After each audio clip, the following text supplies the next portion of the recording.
اور کتنے لوگ، اب تو ٹویٹر نے بھی تصدیق کر دی ہے کہ ایسا ٹرینڈ اب تک ٹویٹر کی تاریخ میں نہیں آیا جس میں 11 کروڑ جو ہیں شہری اس میں اپنا حصہ ڈال چکے ہوں اور اس کے حق میں ووٹ دے چکے ہوں کہ امپورٹڈ حکومت نامنظور۔ 11 کروڑ شہری حصہ ڈال چکے ہیں اور پاکستان کی آبادی ہے 22 کروڑ۔ آپ تصور کیجئے کہ یہ ہے وہ امپورٹڈ حکومت نامنظور کا ٹرینڈ جو کہ چل رہا ہے، دوڑے جا رہا ہے، جس کو کہا جاتا تھا کہ یہ روبوٹک ہے، اس کو یہ روبوٹک ہے، یہ اس کے لیے سافٹ ویئر استعمال کیے جا رہے ہیں، اس کے لیے ہمیں پتہ ہے، FIA کو کہا گیا، انٹیلیجنس اداروں کو کہا گیا کہ اس کا پتہ چلوائیں، تحقیقات کروائیں، اور گرفتاریاں بھی کی گئیں، ریڈ بھی کیے گئے، چھاپے بھی مارے گئے، لیکن یہ ٹرینڈ ہے کہ دوڑے جا رہا ہے اور سب نظر آ رہے ہیں اور اس میں کچھ چھپا ہوا نہیں ہے، کوئی ہڈن نہیں ہے، کوئی سافٹ ویئر نہیں ہے، اس کو چلایا جا رہا ہے۔ اور یہ اس وقت سے چل رہا ہے جب سے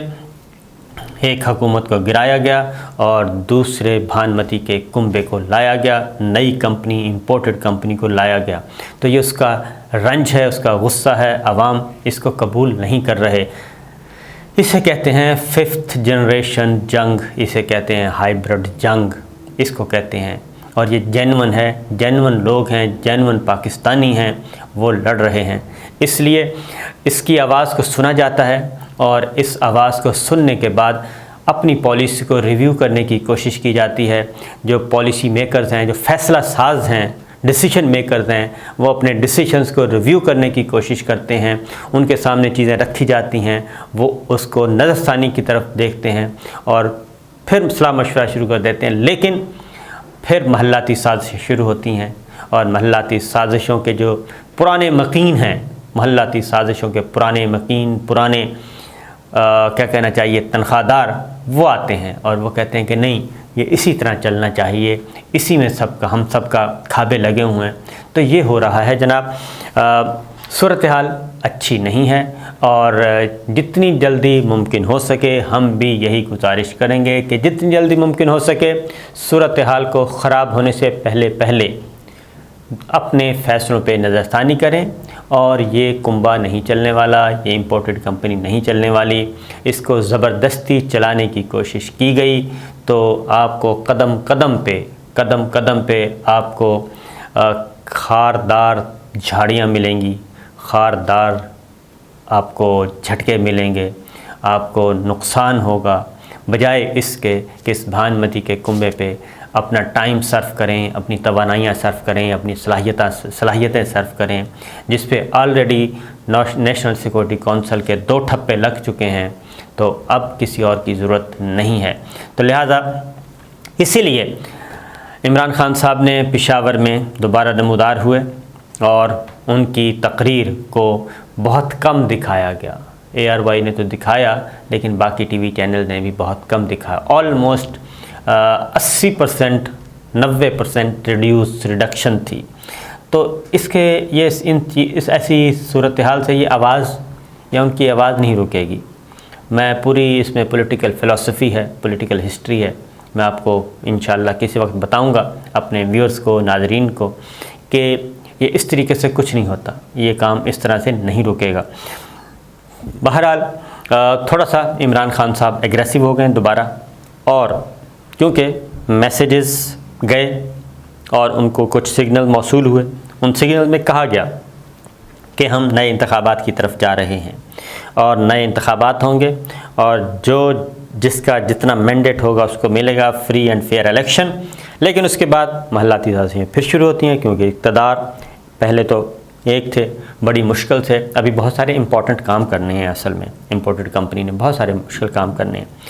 ECL سے نام تو نکل گئے ہیں، کچھ مقدمات ہیں، کچھ ریکارڈ ہے، یہ سارے کا سارا معاملہ ہے۔ پھر یہ ہے کہ آپ نے دیکھ لیا کہ پرانا پاکستان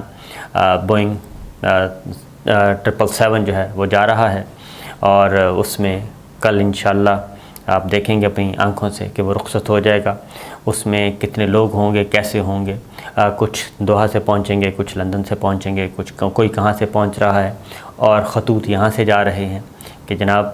آپ ان کے انتظامات، پروٹوکول، سیکورٹی سب کچھ کریں۔ خطوط موجود ہیں لیکن ان خطوط کو جھٹلایا جا رہا ہے، اس طرح سے جھٹلایا نہیں جا سکتا۔ تو لہٰذا عمران خان صاحب نے پشاور میں کہا ہے کہ جناب ایسا نہ ہو کہ دیر ہو جائے، میں اپنی قوم کو تیار کر رہا ہوں، اور اس کے لیے وہ ایجوکیٹ کر رہے ہیں، بہت منظم انداز میں، بہت سفسٹیکیٹڈ انداز میں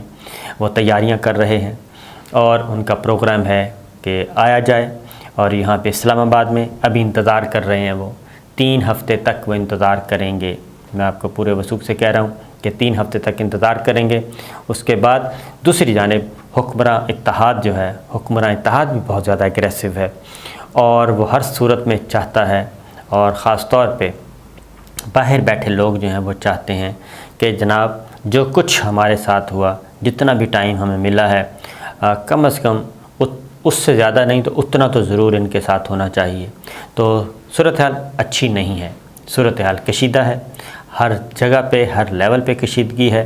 اور اسی لیے ایگریسو میں اس لیے کہہ رہا ہوں، خان صاحب ایگریسو اس لیے ہو گئے ہیں کہ وہ کہتے ہیں کہ شریفانہ طریقے سے یہاں پہ کچھ نہیں ہوتا۔ اب تک جو ثابت ہوا ہے وہ یہی ہے کہ جو مریم صفدر صاحبہ نے کہا تھا پاور ٹاکس ٹو پاور، وہ سارا کچھ اگر ہو سکتا ہے تو اس لیے جناب عمران خان صاحب بھی اس لیے اس فریم آف مائنڈ میں چلے گئے ہیں کہ پاور ٹاکس ٹو پاور، اور گالیاں بھی دیں، سب کچھ کیا، دھمکیاں دیں، اور اگر ان دھمکیوں کا بھی یہ اثر لیا گیا، ان گالم گلوچ کا یہ اثر لیا گیا کہ وہ سارے کا سارا واپس اقتدار کے ایوان اقتدار میں پہنچا دیا گیا، تو یہ باتیں درست نہیں ہیں۔ اس لیے وہ کافی پشاور میں جارحانہ موڈ میں تھے، اور پنجاب میں بھی انہوں نے وزیر اعلیٰ پنجاب عثمان بزدار دوبارہ سے ایکٹیو ہو گئے ہیں، اور انہوں نے صلاح مشورہ شروع کر دیا ہے۔ ایوان صدر doctor Arif Alvi president of Pakistan نے واپس بھیج دی ایڈوائس پرائم منسٹر کو، اور انہوں نے کہا ہے کہ گورنر پنجاب کی رپورٹ ساتھ لگا دی ہے، اور انہوں نے کہا کہ آپ کے ملاحظے کے لیے میں گورنر پنجاب کی رپورٹ بھجوا رہا ہوں، جو وزیر اعلیٰ کا الیکشن ہوا وہ کن حالات میں اور کیسا ہوا، وہ الیکشن اس کو نہیں کہہ سکتے۔ گورنر پنجاب کی تفصیلی رپورٹ ہے، اس میں بہت سارے آئینی اور قانونی حوالے دیے گئے ہیں، اور وہ وزیر اعلیٰ کا انتخاب جو کہ وزٹرز گیلری میں ہوا، وہ اجلاس جس کا کوئی ریکارڈ نہیں ہے، اس کو کہتے ہیں کہ آپ اس پہ مہر لگائیں۔ تو صدر مملکت اس سے مکمل طور پہ انکاری، اور گورنر پنجاب بھی ایسے غیر آئینی عمل کا حصہ بننے سے انکاری۔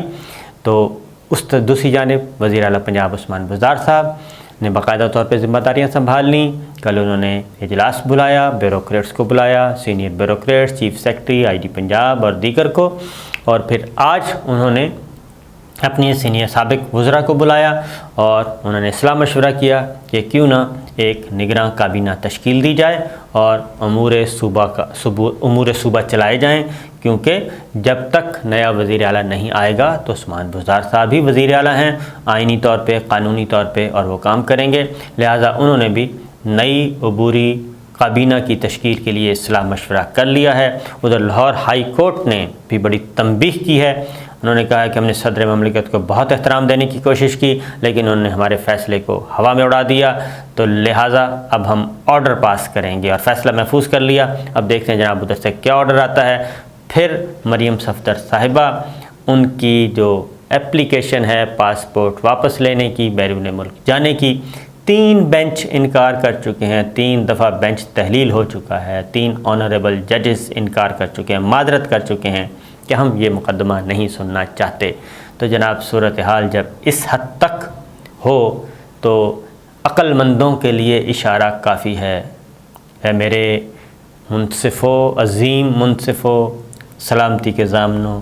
عوام کی آواز کو سنو اور سمجھو، اور دیکھو کہ پاکستان آپ کو پکار رہا ہے۔ پاکستان زندہ باد۔ اجازت دیجیے، اللہ حافظ۔